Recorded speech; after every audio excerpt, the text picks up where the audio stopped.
నమస్తే, welcome to mirror TV plus. ప్రస్తుతం మనతో పాటు ఉన్నారు అనలిస్ట్ చిట్టిబాబు గారు. ఆయన అడిగి అసలు ఇటు ఆంధ్రాలో కానీ లేకపోతే తెలంగాణలో కానీ జరుగుతున్నటువంటి రాజకీయాల మీద విశ్లేషించే ప్రయత్నం చేద్దాము. నమస్తే సార్. నమస్తే. ఎలా ఉన్నారు? Always all right. దాదాపు టీడీపీ గవర్నమెంట్ అధికారంలోకి వచ్చి ఇప్పటికీ సంవత్సరం కావస్తుంది. ఈ సంవత్సరం కాలం పాటు పాలన మీద మీ కామెంట్ ఏంటి సార్? ఈ సంవత్సరం కాలం పాటు ఎలక్షన్ ముందు అబద్ధాల హోరు అబద్ధాల జోరుతోటి నడిచిన ఆ కూటమి ఎలక్షన్ అయినా కూడా ఆ జోరుని ఆ హోరుని అబద్ధాలతోటి ఇంకా చెప్తా. ఒకటి వరుసగా లిస్ట్ చెప్తాను, కొంచెం ఓపికగా. ఎలక్షన్ అప్పుడు వాళ్ళు చెప్పిన అబద్ధాలు ఏంటంటే 32,000 అమ్మాయిలు మిస్ అయిపోయారు, ఒక స్పెషల్ ఆఫీసర్ చెప్పాడు అని ప్రజల్ని ఆందోళనకు గురి చేశారు. ఆ టైంలో ఆంధ్రాలో ఆడపిల్లలకి పెళ్ళికి ఇవ్వడానికి కూడా భయపడ్డ సందర్భం. అంటే ఆంధ్ర పరువు అంత పోయింది, అక్కడ ఆడపిల్లలు వెళ్తే కిడ్నాప్ చేస్తారట, వేసే గృహాలకు అమ్ముతారట, అంత భయపడింది. అది పచ్చి అబద్ధము. అది కేవలం ఎలక్షన్ కోసం వాడిన మాటని పార్లమెంటులో ఈ కూటమి సభ్యులైన బీజేపీ తరఫున స్టేట్ హోమ్ మినిస్టర్ అయిన బండి సంజయ్, బయట అపోజిషన్ వేళ కూటమి మనిషి, పార్లమెంట్లో అడిగిన ప్రశ్నకి అది లేదు, 2014 నుంచి ఎంతమంది మిస్ అయ్యారు, ఎంతమంది రికవర్ అయ్యారు ఏమిటి చెప్పి ఇంకా ఒక 700 మంది రావాల్సి ఉంది. ఈ 7,000 మంది 700 మంది రావాల్సి ఉంది. 700 మందిలో అప్పుడు మళ్ళీ అనుబంధ ప్రశ్న చేశారు పార్లమెంట్లో. వీళ్ళలో ఎంతమంది ఆంధ్రాకి సంబంధించి 100-200 అంతకు మించి లేరు, 100 కూడా లేరు. బట్ ఈ కూడా వాళ్ళు చెప్పిన మాట పార్లమెంట్లో, ఎక్కడ పబ్లిక్ బయట ఎక్కడ మాట పార్లమెంట్లో, అవి కూడా చాలామంది రికవరీగా చెప్పుకోరు, పోలీస్ స్టేషన్ రిపోర్ట్ చేయరు, మా దగ్గర వచ్చి రిపోర్ట్ చేయరు, వాళ్ళ ఫ్యామిలీ ప్రెస్టేజ్ ఇంకోటి కూడా రిపోర్ట్ చేయరు. అలా కూడా కొన్ని ఉన్నాయి. మరి 32,000 మంది మిస్ అయిపోయారనే బాగా ఎలక్షన్ అప్పుడు బాగా ప్రాబ్లం, దాని గురించి ఏంటంటే అని అడిగారు పార్లమెంట్లో వేరే సభ్యుడు. అడిగితే అది కేవలం ఎలక్షన్ కోసం వాడబడిన వ్యాఖ్య, అందుట్లో ఏమాత్రం నిజం లేదు అని Bandi Sanjay as a state home minister of central government పార్లమెంట్లో చెప్పిన మాట. సో ఇంత పచ్చి అబద్ధం ఆడారా? 25 టన్నుల గంజాయి కాకినాడ పోర్టులో దొరికింది. గంజాయి దొరికింది. ఆంధ్ర రాష్ట్రాన్ని గంజాయి స్థావరంగా చేసేసారు. జుట్టు ఎగరేసుకుంటూ పవన్ కళ్యాణ్ నా హయాంలో వీళ్ళందరూ తాట తీస్తాను, వీళ్ళు ఎవరిని ఒకరిని కూడా వదిలిపెట్టను అని ఛాలెంజ్ చేసిన చంద్రబాబు, ఆఖరికి వీళ్ళ గవర్నమెంట్ వచ్చినాక సిబిఐ రిపోర్ట్ వచ్చింది. ఏమి చెప్తుంది సిబిఐ రిపోర్టు? నాయన అది గంజాయి కాదు, డ్రై ఐస్కి గంజాయికి మీరు తేడా తెలియకుండా గంజాయి అని it is a dry ice అని క్లీన్ చిట్ ఇచ్చింది. సో అదొక పెద్ద ప్రభుత్వ ప్రజల్ని. నెక్స్ట్ వైజాగ్ స్టీల్ ప్లాంట్, నా ప్రాణం అడ్డేస్తాను, నేను బతికుండగా ఒక ఇంచి కదలలేవను, చంద్రబాబు ప్రాణం అడ్డేస్తానని. ఇవాళ వైజాగ్ స్టీల్ ప్లాంట్ 4 ఫెర్నెస్లు 3 ఫెర్నెస్లు క్లోజ్ చేసేసారు. ఉద్యోగాలను బలవంతం రిటైర్మెంట్ ఇప్పిస్తున్నారు, వాలంటరీ రిటైర్మెంట్ ఇప్పిస్తున్నారు. చేసేసి వాళ్ళ యూనియన్ మినిస్టర్ అతను ఏమి స్టేట్మెంట్ ఇచ్చాడు? The process of privatisation is on. అంటే దీన్ని ప్రైవేట్ చేయటం అనే ప్రాసెస్ మొదలైపోయింది అని వాడు చెప్తున్నారు. దాని గురించి ఒక ఖండన కానీ ఒక ప్రశ్న కానీ లేదు. అదొక పచ్చి అబద్ధం ఆడారా? తర్వాత ఇది స్పెషల్ స్టేటస్ అనేది ఇవ్వలేదు, కేంద్ర ప్రభుత్వం ద్రోహం చేసింది, బీజేపీ ఆంధ్ర రాష్ట్రానికి ద్రోహం చేసింది, అన్యాయం చేసింది అని గొంతెత్తి చించుకుని చంద్రబాబు 2018లో అందుకనే బీజేపీకి బీజేపీ నుంచి బయటకు వస్తున్నాను అని 2018లో మాట్లాడిన చంద్రబాబు, మళ్ళీ ఇవాళ ఆ రోజు ఏమన్నావు, పైన వేరే ప్రభుత్వం కనుక మనకు సహకరించలేదు కనుక రాలేదు. ఆ తర్వాత జగన్కు అదే పరిస్థితి, పైన వేరే ప్రభుత్వం సహకరించలేదు కనుక మన మీద ఆధారపడే ప్రభుత్వం కాదు కనుక ఏం చేయలేమన్నారు. మరి ఇవాళ 2 చోట్ల మీరే కదా, పైన మీరే కింద మీరే కదా, ఇవాళ తెచ్చుకోవచ్చు కదా. స్పెషల్ స్టేటస్ వల్ల ఆంధ్ర రాష్ట్రం స్వర్గధామం అయిపోతుంది, ఇక్కడ పిల్లలందరికీ లక్షల ఉద్యోగాలు వచ్చేస్తాయి అని మాట్లాడిన చంద్రబాబు ఇవాళ పని చేయొచ్చు కదా. సో అదొక అబద్ధం.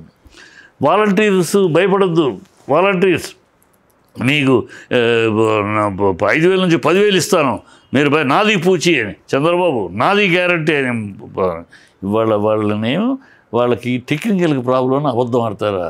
3 జీవోలు వచ్చినాయి వాలంటీర్స్కి. 3 జీవోలు వస్తే దాని టెక్నికల్గా జీవోలు గవర్నమెంట్ ఆర్డర్ లేదని అంటాడు. పెచ్చి అబద్ధాన్ని ప్రజల ముందు ఇంకా అబద్ధాలు, అందుకని కంటిన్యూటీ అబద్ధాలు చేశారు. అది వాలంటీర్ల జీవితాల్లో ఏమిటో అర్థం కాదు. 2,60,000 పిల్లల ఉద్యోగాలు పోయిన ఉన్న ఉద్యోగాలు కూడా తీశారు, ఉద్యోగాలు ఇవ్వకపోగా. 18 ఏళ్ళు నిండిన అమ్మాయికి 15,000 ఇచ్చారు. ఎక్కడన్నా ఇస్తున్నారు కదా, ఎక్కడ 18 అమ్మ ఒడి కాదు, అమ్మ ఒడికి వస్తా. 18,000 నిండిన వాళ్ళకి, వాళ్ళ ప్రామిస్లో 18,000 నిండిన ప్రతి ఆడపిల్లకి 1,500 ఇచ్చారా? ఇంతవరకు లేదు. విద్యార్థులకి ఫీజు రీయింబర్స్మెంట్ సంవత్సరం అయింది, విద్యాకాలం అయిపోయింది, ఇంతవరకు లేదు. వాళ్ళ విద్యార్థులకి నిరుద్యోగ భృతి, చదువుకున్న నిరుద్యోగ భృతి సంవత్సరం అయింది, ఇంతవరకు లేదు. ఫ్రీ బస్ సంవత్సరం అయింది, ఇంతవరకు లేదు. గ్యాస్, ఫ్రీ గ్యాస్ అని ఏమన్నారు? 1,750 మీరు కట్టండి, కట్టినాక మీ ప్రభుత్వం తర్వాత రిటర్న్ ఇస్తాడా? దీన్ని ఫ్రీ అంటారా? ఏ దేశంలో దీన్ని ఫ్రీ అంటారు? డబ్బులు కట్టి తీసుకున్నాక ప్రభుత్వం ఎప్పుడో తర్వాత రిటర్న్ ఇస్తాడా? దీన్ని ఫ్రీ అంటారా? ఎవరు ఏ కథలు చెప్తున్నారు? ఎవరికి చెప్తున్నారు? జనాలను మోసపిచ్చి భ్రమలోకి తీసుకెళ్ళి ఆయన సినిమా డైలాగులు, ఈయన చంద్రబాబు టాక్టికల్ డైలాగులతో జనాలను మోసపుచ్చి తీసుకొచ్చారు. ఇప్పుడు అదే మోసం గడుస్తుంది. ఇప్పటికీ 10 అమ్మఒడి ఏం చేస్తున్నారు తెలుసా మీకు? అమ్మఒడిలో ఏం చేస్తున్నారు? ఎందుకని తగ్గింది? గతంలో ఉన్నప్పుడు 60 లక్షల మంది ఉంటే ఇప్పుడు 40 లక్షల మంది ఎందుకు అయింది? దీంట్లో కొన్ని ఫిట్టింగ్లు పెట్టి మావాడు మీవాడు, మా పార్టీ మీ పార్టీ అని చూసి, మళ్ళీ ఏదో దానికి వాళ్ళకి కారు ఉంటే 4 వీలర్ ఉంటే కాదు, లేదు ఇంకో రకరకాల కండిషన్స్ పెట్టి దాన్ని తగ్గిస్తున్నారు.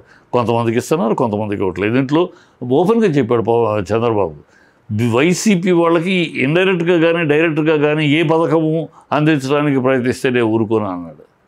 అదే చేస్తున్నారు వాళ్ళు. ఆయన పై లెవెల్లో ఈయన అలా మాట్లాడే కింద వాళ్ళు అదే చూసి వీడు మా ఈ ఫ్యామిలీ మన పోటీ లేదు, ఈ ఫ్యామిలీ మనం తీసేస్తున్నారు. ఇలాంటి అన్యాయమో అఘాయితం చేస్తారు. పైగా ఆయన ఎంత అబద్ధం ఆడుతున్నాడు సీఎంగా ఉండి. 6 హామీలు అయిపోయినాయి, ఇంకా 6 హామీల గురించి ఎవరన్నా మాట్లాడితే 4కి వస్తా అన్నట్టు మాట్లాడతాడు. ఎక్కడైనా హామీలు? ఎవరికి మోసం చేస్తున్నారు? ఎవరు మీరు భ్రమలోకి పెడుతున్నారు? అంటే వాళ్ళు ఇచ్చిన 6 హామీలలో ఇప్పటికి 3-4 అమలు అయ్యాయి. చెప్పమ్మా, 3-4 చెప్పు, దయచేసి చెప్పు. అమ్మఒడి ఇస్తున్నారు. అమ్మఒడి ఇప్పుడు చెప్పారు. అమ్మఒడి నుంచి ఇప్పుడు చెప్పి అమ్మఒడి కథ చెప్పాను. ఇప్పుడు ఇస్తున్నారా? ప్రతి ఒక్కరికి పిల్లలతో సహా అందరికి డబ్బులు పడుతున్నాయని ఎందుకు 62 లక్షల మంది నుంచి 40 లక్షలకు ఎందుకు తగ్గారు? గతంలో ఉన్నవాళ్ళు చచ్చిపోయారా? 20 లక్షల మంది చచ్చిపోయారా అమ్మఒడికి అర్హులైన వాళ్ళు? ఎందుకు తగ్గారు? దానికి అంటే వైఎస్ఆర్సీపీ పార్టీ వాళ్ళకి సంబంధించిన వాళ్ళకి ఎవరికి అమ్మఒడి పడలేదని మీరు అంటున్నారు. అలాంటి జరగకపోతే 20 లక్షలు తేడా రాదు. 60 లక్షల మంది అమ్మఒడి అర్హుదారులు ఇవాళ 40 లక్షలకి ఎందుకు వచ్చారు? ఎట్లా పిల్లలు చచ్చిపోయారా ఏంటి? 20 లక్షల మంది తేడా ఎందుకు వస్తుంది మీరు ఏదో చేయకపోతే? అంటే సెటిలర్స్ చాలా మంది ఉండొచ్చు, వేరే స్టేట్కి షిఫ్ట్ అవ్వచ్చు. 20 లక్షల మంది అవుతారబ్బా, 1000 మీద ఉంటారు. అలాంటి 20 లక్షల మంది ఉంటారు. మరీ మీరు సమర్థించాలని, మీరు వాళ్ళకి వంతపడాలని పడితే అది వేరే విషయం. మరి లేకపోతే నువ్వు మాట్లాడేది అట్లాగే ఉంది. 60 లక్షల మంది ట్రాన్స్ఫర్ల మీద 20 లక్షల మంది వెళ్ళిపోతారా? వెళ్తే ఏ దేశంలో అయినా ఏ రాష్ట్రంలో మ్యాక్సిమం అనుకో 10,000. 2 లక్షల మంది, 20 లక్షల మంది ఎక్కడి నుంచి తేడా వస్తారమ్మా? సో ఇది బోగస్, టోటల్గా డ్రామా చేస్తున్నారు. ఇస్తున్నాం అన్నట్టు అది చంద్రబాబు లక్షణం. ఇస్తున్నామంటూ పెద్దలతో పలకరిస్తూ కనుబొమ్మలతో వెక్కిరిచ్చే మహానుభావుడు ఆయన. కనుక అది ఇంకా టెక్నికల్ ప్రాబ్లంతో ఏమైనా పడలేదేమో అనుకోవచ్చేమో కదా. 20 టెక్నికల్ ప్రాబ్లం 1, 2, 1, 100 ఒక కాన్స్టిట్యూన్సీకి 100. ఒకే ఆధార్ కార్డు మీద 4 వెళ్తాయా?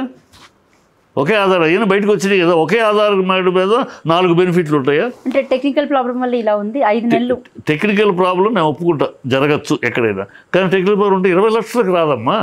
మీరు అది అమౌంట్ చూసుకోండి. 20 లక్షల మెంబర్స్కి టెక్నికల్ ప్రాబ్లం వచ్చింది, లేకపోతే ఇంకోటి వచ్చింది, వాళ్ళు ట్రాన్స్ఫర్ అయ్యారు. ఆల్ దీస్ బోగస్ ఆర్గ్యుమెంట్స్, నిజాయితీ గల ఆర్గ్యుమెంట్లు కాబోయి.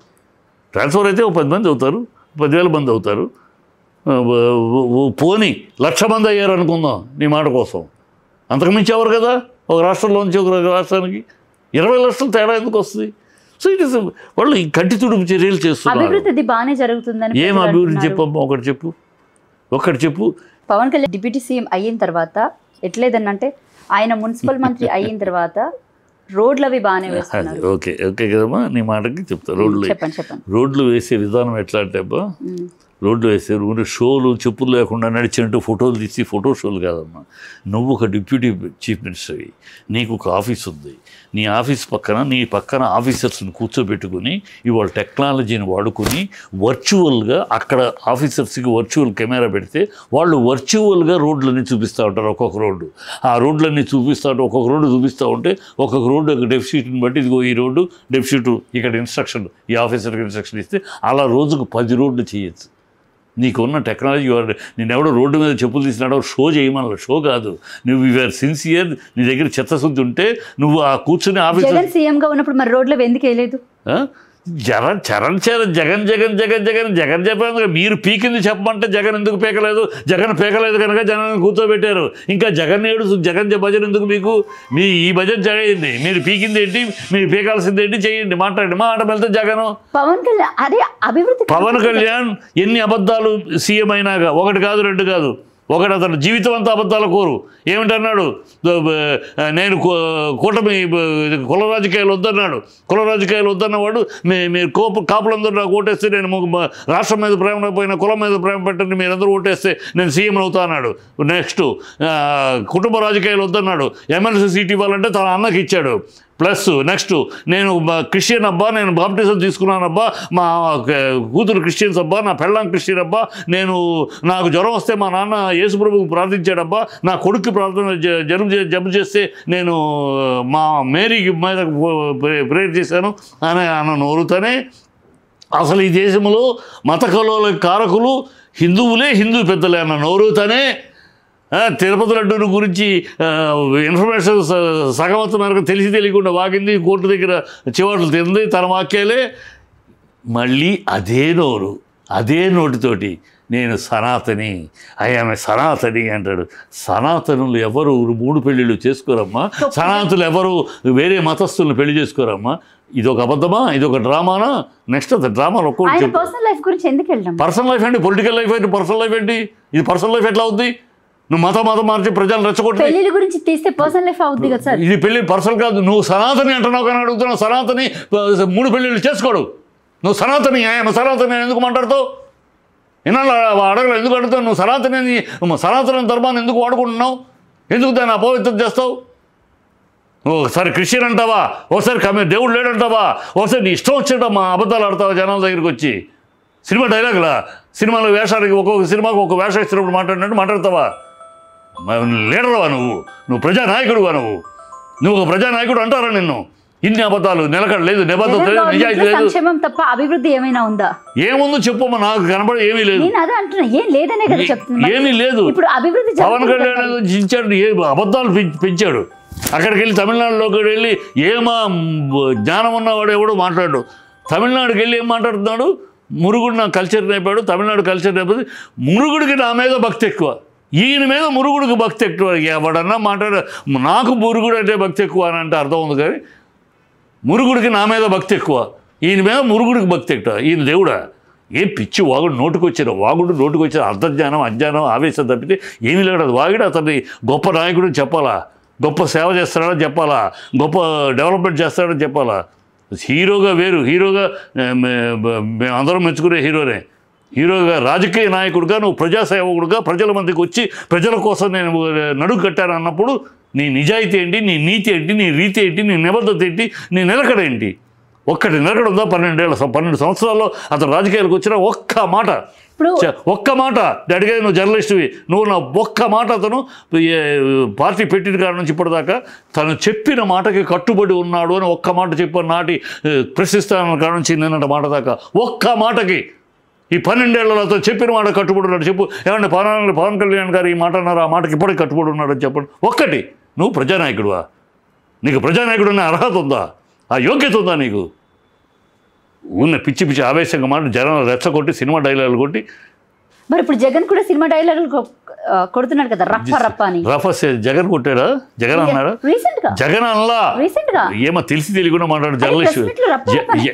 విను, ఎవడో ఒక పెట్టుకుని ఉంటే ఎవడో ఒక కార్యకర్త పెట్టుకున్నాడు, 100 మంది కార్యకర్త 100 పెట్టుకుంటూ ఉంటారు. పెట్టుకుంటే దాన్ని ఎవడో అడిగాడు, ఏమంటే రఫా సినిమా డైలాగ్ పెట్టాడు, దీంట్లో తప్పే ఉందన్నాడు. తన అనలా. అదే పవన్ కళ్యాణ్ ఏమన్నాడు, మెడ పిసికి ఒంటి చేత్తో, తర్వాత మాట ఒంటి చేత్తో మెడ పిసికి కాళ్ళ తొక్కి నార తీస్తా, తోలు తీస్తా అన్నాడు అని తనే మాట్లాడాడు. మరి తర్వాత అదే మాట. మీకు ఈ మాటలు వినపడవా? పవన్ కళ్యాణ్ మాట, ఈ దౌర్భాగ్యం మాట్లాడవా? ఎవడో కార్యకర్త మాట్లాడితే రీసెంట్ గా దీని మీద కూడా పవన్ కళ్యాణ్ ఎవరైనా సరే రాజకీయ నాయకులుగానే ఉండాలి తప్ప సినిమా డైలాగులు కొట్టకూడదని. మరి తను ఎందుకు కొడుతున్నాడమ్మా? మీరు అడగరే పవన్ కళ్యాణ్ని? పవన్ కళ్యాణ్ అడగడానికి ఉత్సాహం మీకేమన్నా భయమా? వాడు మాట్లాడిన మాటలు అడగండి. పవన్ కళ్యాణ్ ఎలా మాట్లాడు, మెడ ఒంటి చేత్తో మెడ పెసికి కాళ్ళ తొక్కి నార తీస్తా, తోలు తీస్తా అన్నాడు. ఇదే నువ్వు ఉప ముఖ్యమంత్రివా, రౌడీవా? ఆ మాటలు అడగండి. ఒక ఉప ముఖ్యమంత్రిగా ఒక చైర్లో కూర్చొని ఎలా మాట్లాడతారని మాటలను అడగండి. అడగరే మీ జర్నలిస్టులు? ఎందుకు అడగరండి? ఆయనతో ఫోటో దిగటం గొప్ప జర్నలిస్టా, లేకపోతే మీరు ఆయన ఫ్యాన్సా? అడగండి. ప్రధానికి జగన్ అన్నాడు కదా అని. జగన్ అయిపోయింది, సంవత్సరం అయిపోయింది, కూర్చోబెట్టారు. మీరు కదా అధికారంలోకి వచ్చారు. మీ నోటి వాగుడేంటి, మీ నోటి దోలేంటి, మీ అబద్ధాలేంటి, మీ నిబద్ధత లేని మాటలేంటి, మీ నిజాయితీ లేని మాటలేంటి, నీతి మీ బతుకులేంటి? మీరు చెప్పండి ప్రజలకి. రిటర్న్ గిఫ్ట్ ఇవ్వాలి. ఎవరు రిటర్న్ గిఫ్ట్ ఇవ్వాలి? నువ్వు రిటర్న్ గిఫ్ట్ ఇవ్వాలి ప్రజలకి నువ్వు పవన్ కళ్యాణ్ నువ్వు రిటర్న్ గిఫ్ట్. నేను నమ్మి, నీ ఆవేశాన్ని నమ్మి, నీ డైలాగులను నమ్మి, మీ అబద్ధాలను నమ్మి ప్రజలు ఓట్లేసి గెలిపించారు. వాళ్ళకి రిటర్న్ గిఫ్ట్ ఇవ్వండి, మంచి పాలన ఇవ్వండి. వాళ్ళకి మీరు చెప్పిన ప్రామిస్లు నెరవేర్చండి, ఆ సంక్షేమ పథకాలు చేయండి. మేము ఆ రోజు అడిగాం, 67,000 కోట్లు ఖర్చు అవుతుంది సంక్షేమ పథకానికి, ఈ శ్రీలంక అయిపోద్ది అన్నాడు చంద్రబాబు. మరి వాళ్ళ చంద్రబాబు అనౌన్స్ చేసింది 1,21,000 అవుతాయి. మరి అదా అంటే మాకు తెలుసు. ఇదే పవన్ కళ్యాణ్ అన్నాడు. ఆయన అనుభవజ్ఞుడు, ఆయన సీనియరు, ఆయనకి తెలుసు ఎట్లా చేయాలో అన్నీ ఆలోచించే చెప్పామని అన్నారు. ఏమైంది మరి? ఇవాళ డబ్బులు లేవని ఎందుకు అంటున్నారు? ఆ డబ్బులు లేవని అంటే మాట్లాడవే. ఏమంటే ఆ రోజు మనం అన్నాం కదండి, నేను మేనిఫెస్టో పుస్తకం చెప్పారు కదండి. అడగవే. ఏం భజన చేస్తాను కదా నువ్వు రాజకీయాలకు వచ్చి? చంద్రబాబుకు భజన చేయడానికి రాజకీయాలకు వచ్చావా? చంద్రబాబుకు మోయటానికి వచ్చావా? ఎందుకు వచ్చావు రాజకీయాలకు నువ్వు? నువ్వు రాజకీయాలకు వచ్చింది ఎందుకు? చంద్రబాబు భజన చేయడానికి, చంద్రబాబును మోయటానికి, ప్రజలను మోసం చేయడానికి నీ సినిమా డైలాగులతోటి? మనిషికి ఒక నిజాయితీ ఉండాలి. ఎప్పుడో ఏదో ఒక మాట తప్పాడు. ప్రతి మాట ఇవాళ మాట్లాడితే రేపు ఇంకోటి మాట్లాడతారు, రేపు మాట్లాడితే ఇంకోటి. మతిమరుపు ఏమైనా ఉందో డాక్టర్కి వెళ్ళి చూపించుకోవాలి. మతిమరుపు రోగం ఉందా? రెడ్ బుక్ పాలన గురించి చెప్పాలంటే ఏం చెప్తారు? ఓ పక్క నుంచి చూస్తుంటే అరెస్టుల పర్వం బాగా నడుస్తుంది, కనబడుతుంది. డైవర్షన్, రెడ్ బుక్ పెట్టుకుని డైవర్షను. వీళ్ళు రెడ్ బుక్ వాళ్ళు పెట్టుకుంటారు, రేపు ఇంకోటి బ్లూ. దరిద్రమైన సిస్టమ్ అది. అంటే వీళ్ళ గవర్నమెంట్ పాలనలో ఉన్నప్పుడు ఏది పడితే అది మాట్లాడారు కాబట్టి తిట్టారుగా, ప్రజలు దింపేశారుగా. అప్పుడు వాళ్ళు చేసేది వ్యభిచారం అనేక తిట్టాం కదా నాలాంటి వాళ్ళు. తప్పు, ఈ రాక్షస పాలన వద్దు, ఈ కార్యకర్తలు లోపల వేయటము, కేసులు పెట్టి ఇరికించడం ఇవన్నీ కరెక్ట్ కాదని తిట్టాం కదా. అది తిట్టినప్పుడు మీరు భుజాలు ఎగరేసుకున్నారు కదా. మరి ప్రజలు పనిష్మెంట్ ఇచ్చారు కదా. మరి అదే పని మీరు చేస్తే సంసారం అవుద్దా? వాళ్ళు చేసినప్పుడు తప్పు అయినప్పుడు, వాళ్ళు చేసినప్పుడు అది వ్యభిచారం అయినప్పుడు మీరు చేస్తే తప్పు ఒప్పవుద్దా? అది పవిత్రం అవుద్దా అని బుద్ధి ఉండదా మీకు? వాళ్ళు చేశారని తిట్టాం కదా, జనాలు కూడా దానికి పనిష్మెంట్ ఇచ్చి అదే పని మనం చేయటం ఏంటి? వాళ్ళ తప్పు అన్నప్పుడు మనం ఆ తప్పు చేయొచ్చా? ఆ విద్యత లేదా అని మీకు ఉండద్దా అని పరిపాలనలోకి వచ్చినాక రెడ్ బుక్క ఎక్కడికి తీసుకెళ్తున్నారు ఈ రాష్ట్రాన్ని? ఒక తమిళనాడులాగా చేయబోతున్నారా? ఒక వెస్ట్ బెంగాల్ లాగా చేయబోతున్నారా? ఒక బీహార్ లాగా చేయబోతున్నారా? ఆ తమిళనాడు, ఆ 3 రాష్ట్రాల్లో ఏంటి తెలుసా చరిత్ర? వీళ్ళెవరికి తెలియకపోవచ్చు. ఈ పిల్లోడు లోకేష్ ఏదో కొత్త పాత రోతారనో కొత్తగా వచ్చేసాడు అధికారంలోకి, ఏదో ఆవేశపడిపోతున్నాడు. గతంలో స్టాలిన్ కూడా చరిత్ర తెలుసుకోవాలి. చంద్రబాబు తెలుసు, వీళ్ళకి తిరిగిపోయినా చరిత్ర తెలుసుకోవాలి. స్టాలిన్ కూడా విర్రవీగాడు ఇట్లాగే. ఫస్ట్ టైం డిఎంకే గెలవగానే విర్రవీగాడు. తర్వాత ఏమైంది? జైలు వచ్చినాక కూర్చోబెడితే, మోకాళ్ళ మీద కూర్చోబెడితే దారికి వచ్చి బుద్ధిమంతుడు అయ్యాడు. వాళ్ళు అక్కడ తమిళనాడులో అది ఏడీఎంకే వస్తాయి, డిఎంకే వస్తాయి, ఏడీఎంకేని అరెస్ట్ చేయటాలు, గొడవలు చేయటాలు ఈ ప్రాబ్లం. అందుకనే వాళ్ళు 365 రోజులు పోటాడుకుంటూ ఉంటారు. ఎలక్షన్ ఉండని లేకపోని వాళ్ళ అక్కడ కార్యకర్తలు పోటాడుకుంటూ ఉంటారు. ఎందుకంటే అంతటి వైషమ్యాలు పెంచారు వాళ్ళు. పెంచడం వల్ల ఏంటి? జెండా పాతడానికి కొట్టుకుంటారు, ఊరికి కొట్టుకుంటారు, దేనికైనా కొట్టుకుంటూ ఉంటారు. వెస్ట్ బెంగాల్లో అంతే. అలా వైషమ్యాలు పెరిగిపోయినాయి. బీహార్లో అంతే. మన రాష్ట్రంలో ఇంతవరకు లేదు ఇలాంటి వైషమ్యాలు.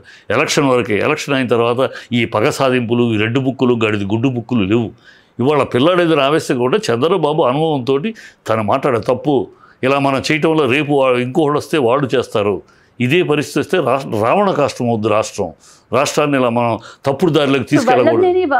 వంశీ పరిస్థితి ఏంటంటారు? అంటే అరెస్ట్ అయ్యాడు, జైల్లో ఉంటాడు. అతని పరిస్థితి అదే పెద్ద దేశ నాయకుడు ఏంటమ్మా, 100 మంది అరెస్ట్ అవుతారు. అసలు అయ్యాడు, మాట్లాడాడు, అయ్యాడు. అది అతను అయింది, ఎవరు సమర్థించి మాట్లాడారు, అయ్యాడు. మీరు మాట్లాడింది ఎంతమందిని అరెస్ట్ చేశారు? మీరు మాట్లాడిన మాటలు తక్కువ మాట్లాడారా? విజయమ్మని అందరూ అమ్మ అమ్మ అంటారు. మీ నాన్నకి అమ్మకి ఏంటి, ఆవిడకి ఏంటి సంబంధం మనం ఆలోచించాలి అని హోమ్ మినిస్టర్ అయిన ఒక ఆడదయ్యి ఉన్న ఆయన తంది. దాన్ని ఏం చేయాలి? అరెస్ట్ చేయొద్దా అని అవినాష్కిను భారతిరెడ్డికి బంధం ఉందని చెప్పి వాగిన మిమ్మల్ని అరెస్ట్ చేయొద్దా? బోషడికే అని పబ్లిక్గా బూతులు మాట్లాడిన అతని మీద కేసు పెట్టద్దా? ఆ ఛానల్ యాంకర్ మీద పెట్టద్దా? తొక్కుతా కాళ్ళతో తొక్కి నొక్కుతా పిసుకుతా అలా పవన్ కళ్యాణ్ మీద పెట్టద్దా? నీ అమ్మ మొగుడిచ్చాడా ఎవడిచ్చాడో అని పబ్లిక్లో బూతులు మాట్లాడే చంద్రబాబు మీద కేసులు పెట్టద్దా? పెట్టండి. మీరు చెప్పిన వాళ్ళు తప్పే, వాళ్ళు పెట్టారు, వాళ్ళు మాట్లాడారు, మీరు కేసులు పెట్టండి. మీరు మాట్లాడేది సుతపోసు బాట్ల, మీరు మాట్లాడేది పవిత్రమైన వేదాలు మాట్లాడారా? మీరు మాట్లాడిన ఎంత చిల్లర భాషలు మాట్లాడారు? మీరు ఎంతెంత భాష మాట్లాడారు? రోజాని డైమండ్ రాణి అని అనలేదు. ఒక ఆడపిల్లని పబ్లిక్ స్టేజ్లో డైమండ్ రాణి అని ఆడపిల్ల ఉండి ఏది పెడితే మాట్లాడొచ్చా మరి వాళ్ళు? అందుకనే అమ్మ మీద ప్రజలు తప్పని చెప్పాం కదా, తప్పని చెప్పట్టే కదా. నేను అనేది అంటే వాళ్ళు చేసిన తప్పులు ముందు కనపడుతుంది. మీరు తప్పులు చేస్తూ వాళ్ళు చేశారు కదా, వాళ్ళు పెంట తిన్నారు, నువ్వు తింటావా అని. వాళ్ళు పెంట తిన్నారు, నువ్వు తింటావా? నీకు బుద్ధి జ్ఞానం లేదా? కడుపు అన్నం తినలేదు నువ్వు, వాళ్ళు తినలేదా? మేము తింటే తప్పేంటంటే ఆ బుద్ధి లాజికేనది. వాళ్ళు తిన్నారు పెంట, నువ్వు తింటావా అని బుద్ధి లేని మీ మీడియా అసలు ఎందుకు భయపడుతుంది? ఎందుకు కూటమిని ప్రశ్నించడానికి ఇన్ని అబద్ధాలు ఆడి ప్రజలకు ఇంత వాగ్దానాలు బాగా జరుగుతాయి? ఎందుకు మాట్లాడరు మీరు? మాట్లాడినట్టు యాస్టీస్ వేస్తాం సార్, మీరు ప్రశ్నిస్తున్నారు కదా, యాస్టీస్ వేద్దాం. నేను అడగటమే కదా, మీడియాలో కూడా డిబేట్లు పెడదాం సార్. ఎందుకు పెట్టరు? ఇలాంటిది ప్రజల విషయం, నా విషయం కాదు, నీ విషయం కాదు. ప్రజలకి ఇన్ని ప్రామిస్లు చేశారు, ప్రజలు ఇంత హారతి పట్టారు మీకు. అది వాళ్ళు ఈ చేయట్లేదు, సంవత్సరం ఇంకా చేయట్లేదు. ఇన్ని అబద్ధాలు ఆడితే ఆగస్టు నుంచి అంటారు బస్సు. ఇన్ని అబద్ధాలు ఎప్పటికప్పుడు ఏదో డ్రామా చేస్తున్నారు. అంటే మీ ముగ్గురు ఎజెండా అంటే ఇది తేల్చి చెప్పమానండి. ఈ ముగ్గురు ఎజెండా ప్రత్యేకమైన ఒక ఎజెండా ఉంది, అది చెప్తాను. ఇది సపరేట్గా పెట్టుకోండి కావాలంటే. ఇవాళ ఎజెండా ఈ ముగ్గురిది ప్రజల ఎజెండా లేదు. ప్రజలకు ఇచ్చిన హామీలు అంతకన్నా ముందు ఒక్క విషయం చెప్పండి నాకు. నారా లోకేష్ త్వరలో సీఎం కాబోతున్నారు. అదే వస్తాను, నేను చెప్పిన తర్వాత నువ్వు అడిగితే నాకు అర్థమవుతుంది ఈ ఎజెండా ఏంటో. ఈ ముగ్గురు ఎజెండా వేరుగా ఉంది. ఏంటి వాళ్ళకి ప్రజల ఎజెండా లేదు. ప్రజల పరిపాలన, మనం ఇచ్చిన వాగ్దానాలు నెరవేర్చాలి. ఏదో చెప్పేశారు, కథలు చెప్పేశారు, కహారం చెప్పేసి వచ్చేసే అధికారికి 4 ఏళ్ళు మనం ఎవరు పీకలేరు. కనుక ఆ ప్రజల విషయం గాలికి వదిలేసేసి ఏదో డ్రామా చేసుకోవచ్చు అని చంద్రబాబు కొద్దిగా ఆఖరి నిమిషంలో మళ్ళీ లాస్ట్ ఎలక్షన్ ముందు ఏదో డ్రామా చేయొచ్చని ఆ కాన్ఫిడెన్స్ అతనికి ఉంటుంది. అది పెట్టుకుని ఎజెండా ఏంటి? నెంబర్ 1 ఎజెండా చంద్రబాబుకి ఇప్పుడు ప్రజలకు ఇచ్చిన వాగ్దానాలు అనవసరం. తన కొడుకుని ఎంత తొందరగా సీఎం పొజిషన్కి తీసుకెళ్ళాలి, సీఎం అర్హుడుగా యోగ్యుడిగా తీసుకెళ్ళాలి. ఎందుకంటే 27 ఎన్నికలు వస్తుందో 29 వస్తుందో తెలియదు. 27 కనుక జమిని ఎన్నికలు వస్తే 27 వస్తాయి ఎన్నికలు. కనుక తొందరపడుతున్నాడు. 80% తన కొడుకుని సీఎం చేయాలి. సీఎం చేయాలంటే ఏం చేయాలి? పవన్ కళ్యాణ్ని దాటించి తీసుకెళ్ళాలి. పవన్ కళ్యాణ్ దాటి తీసుకెళ్ళటంలో ఈ వడలేషన్లో పవన్ కళ్యాణ్ కనుక మామూలు ఆయన స్టైల్లో కనుక వెనుబడి పొడిస్తే ప్రజలు తిడతారు కదా, వాడుకున్నాడు వదిలేశాడంట. కనుక అలా కాకుండా పవన్ కళ్యాణ్ బదనాం అవ్వాలి. పవన్ కళ్యాణ్ బదనాం అవుతూ ఉంటే తనంతట తానుగా పార్టీని వీడి వెళ్ళిపోవాలి. పవన్ కళ్యాణ్ తనంతట తానుగా పార్టీ వీడి వెళ్ళిపోతే అప్పుడు తన కొడుకుని సీఎం. అతని స్ట్రాటజీ దాన్ని చేస్తున్నాడు. పొగపెట్టి తనంతట తానుగా పవన్ కళ్యాణ్ నిందలన్నీ మోయాల్సి వస్తుంది. పవన్ కళ్యాణ్ మీద నిందలు పడతా ఉంటాయి, అతను తిట్టలేదు. అందుకనే అతన్ని ఎక్కేసి అతనితో తప్పుడు మాటలు, తప్పుడు విషయాలు చేయించడం. అందుకే చంద్రబాబు ఆ స్ట్రాటజీ, అతని స్టైల్ అది. నీట్గా అతనే బయటకు వచ్చేటట్టు చేస్తాడు. అప్పుడు తన కొడుకు సుఖం. పవన్ కళ్యాణ్ స్ట్రాటజీ, పవన్ కళ్యాణ్ చంద్రబాబు పక్కన ఉంటే ఏనాటికి నేను ముఖ్యమంత్రి కాలేదు. నేను ఇవాళ చంద్రబాబుకి ఓట్లు వేయండి రేపు కనుక పవన్ కళ్యాణ్కి ఓట్లు వేయండి అంటే లోకేష్కి ఓట్లు వేయండి అంటే ప్రజలు నా మీద ఉమ్మొస్తారు. నువ్వు ఎందుకు ఆ పార్టీ పెట్టిందని నమ్ముతారు. కనుక నేను బయటికి రావాలి. బయటికి రావాలంటే ఇప్పుడు నేను బయటకు వచ్చానంటే నా బయటకు వస్తే సమస్య ఏంటి? బయటకు వచ్చాను అంటే బయటికి రావడానికి కారణాలు ఎతకాలి. అందుకని పవన్ కళ్యాణ్ ఆ కారణాలు ఎతక్కోవటం ఈ ప్రభుత్వం బదనాం అవటానికి అందుకని తిరుపతిలో ఒక దళితురాలని రేప్ చేసిన నోరిప్పల, పిఠాపురంలో దళితుల్ని బాయ్కాట్ చేసి గ్రామంలో బాయ్కాట్ చేస్తే ఆ పిల్ల చదువుకోవడానికి పరీక్షలకి వీధి దీపం దగ్గరికి వెళ్ళి చదువుకున్న నోరిప్పల, ఇప్పటికి 180 మంది అమ్మాయిలు కిడ్నాప్ కానీ రేపులు కానీ అయితే నోరిప్పట్లా. సో ఈ హామీల మీద నోరిప్పట్లా నిలదీయట్లా ప్రభుత్వాలు. తను ఇచ్చాడు కదా, తను కూడా నిలదీయట్లా. ఎందుకు ఈ ప్రభుత్వం బదనాం అవని. ఈ బదనాం అవుతూ ఉంటే ఒక స్టేజ్లో ఒక 6 నెలలకో ఒక సంవత్సరంలోనో బదనాం అవుతున్న స్టేజ్లో నేను ఏదో చెయ్యాలి, ప్రజలకు ఏదో చెయ్యాలని ఎంతో ఆతృతతో వచ్చాను. ఈ కూటమిలో ఉండి నేను ఏమీ చేయలేకపోతున్నాను. So I'm sorry. ఈ కూటమి నుంచి నేను బయటకు వెళ్తున్నాను. నేను ఇండిపెండెంట్గా, నాకు ప్రజలు ఇండిపెండెంట్గా అవకాశం ఇచ్చినప్పుడు నేను చేస్తాను. ఈ కూటమిలో ఉండి నేనేమి చేయలేకపోతాను. నా నిర్ణయాలన్నీ నా చేతుల్లో ఏమీ లేకుండా పోతాను. నేనేం మాట్లాడలేకపోతున్నాను అని చెప్పి పార్టీ తప్పుకొని తను అపోజిషన్ లీడర్ అవుతాడు. 22 సీట్లు ఉన్నాయి కనుక జగన్ కనుక అపోజిషన్ లీడర్ అవుతాడు. అదొక స్టెప్పు. అలా వెళ్ళి అపోజిషన్ లీడర్ అయినాక నెక్స్ట్ ఎన్నికల నాటికి బీజేపీలో విలీనం అవుతాడు. పార్టీ విలీనం ఎందుకు చేస్తాడంటే విలీనం చేయకపోతే వాళ్ళు ఒప్పుకోరు సీఎం క్యాండిడేట్గా. విలీనం అయితే బీజేపీ క్యాండిడేట్ సీఎంగా 2029 నాటికి బీజేపీ క్యాండిడేట్ సీఎంగా తను ఫిక్స్ అవుతాడు. ఆ ట్రావెల్ అవుతాడు. అందుకోసం అది చేసుకున్నాను. అందుకనే క్రిస్టియన్ పక్కన పెట్టి ఇప్పుడు సనాతన అంటూ అందుకు ఆ బుజ్జగింపు RSS ఒళ్ళో కూర్చుంటానికి బీజేపీ కౌగిల్లోకి వెళ్ళడానికి ఆ కొత్త స్లోగన్ మొదలెట్టాడు. వెళ్ళి రేపు ఎందుకంటే చంద్రబాబుని తప్పించుకున్నాక అండ కావాలి కదా. సో బీజేపీ అండ. అప్పుడు నెక్క్స్ట్ 2029 వచ్చేవాడికి పైన మోడీ, ఇక్కడ నాకు మోడీకి ఎంతో బంధం ఉంది, నేను మోడీ గారితో కూర్చుని అక్కడ స్వర్గాన్ని ఇక్కడ దింపగలను, ఇవన్నీ మాట్లాడతాడు. కాపు కమ్యూనిటీ ఫస్ట్ టైం కాపుకి అవకాశం వచ్చింది అని దాంట్లో అతని స్ట్రాటజీ అందుకు వెళ్తున్నాడు. మూడో స్ట్రాటజీ బీజేపీ వాళ్ళ స్ట్రాటజీ. బీజేపీ వాళ్ళకి సీఎం క్యాండిడేట్ లేదు. BJP CM candidate. సో వాళ్ళకి లోకల్ ఆంధ్రప్రదేశ్ను పట్టుకోవాలి. కర్ణాటక పట్టాం, ఆంధ్రప్రదేశ్ పట్టుకోవాలంటే వాళ్ళకి స్టామినా ఉన్న సీఎం క్యాండిడేట్ లేడు. సో స్టామినా ఉన్న సీఎం క్యాండిడేట్ స్టామినా ఉందా లేదా అని అవసరం. కొంచెం పాపులర్ లీడర్గా పవన్ కళ్యాణ్ని మన దాంట్లో విలీనం చేసుకుంటే పవన్ కళ్యాణ్ ఒక పాపులర్ లీడరు, మోడీ గారి హవా ఉంటుంది. దీంతో మన బీజేపీ క్యాండిడేట్ బీజేపీలో రీజనల్ పార్టీని తొక్కేసే స్కీమ్ కాంగ్రెస్ది, బీజేపీ అదే లోకల్ పార్టీని తొక్కేయాలి, అన్ని నేషనల్ పార్టీలు. సో ఆ స్కీమ్ వాళ్ళేది. సో ఈ ముగ్గురికి వీళ్ళ సపరేట్ ఎజెండాలు ఉన్నాయి. ప్రజల ఎజెండాలు కావు. వీళ్ళ పర్సనల్ ఎజెండా, పొలిటికల్ ఎజెండాలు. దాని మీద నడుస్తుంది ఈ ప్రభుత్వం.